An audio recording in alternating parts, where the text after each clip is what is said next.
नमस्कार मंडळी, स्वागत आहे तुमचं ममताज किचनमध्ये। तर आज आपण बनवणार आहोत खास कोकणी मांदेलीचं सार। अगदी सोपी आणि झटपट तयार होणारी रेसिपी। चला तर मग सुरू करूया। तर वाटप बनवण्यासाठी आपल्याला लागणार आहे किसलेलं खोबरं, चिरलेला कांदा, लसूण, मिरची, धने आणि टोमॅटो। या सगळ्या गोष्टी आपल्याला मिक्सरमध्ये नीट वाटून घ्यायचे। हे मिश्रण गुळगुळीत आणि लज्जतदार होईपर्यंत आपल्याला नीट मिक्सरमध्ये वाटून घ्यायचे। ही अशी पेस्ट झाल्यानंतर आपलं हे वाटण तयार आहे। तर आता आपल्याला एका पातेल्यामध्ये तेल गरम करत ठेवायचं आहे।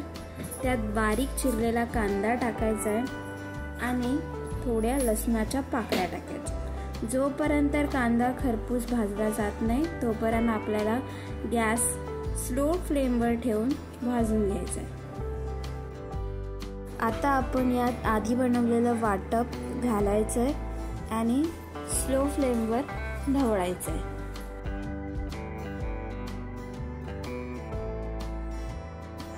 तर आता आपण यामध्ये थोडंसं कोकम टाकणार आहोत। कोकम टाकल्यामुळे साराला एक चांगली चव येते।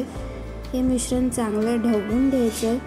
त्यानंतर समजा मिक्सरमध्ये काही वाटप राहिलं असेल तर त्यात पाणी टाकून आपल्याला ते मिश्रण याच्यात ॲड करायचं।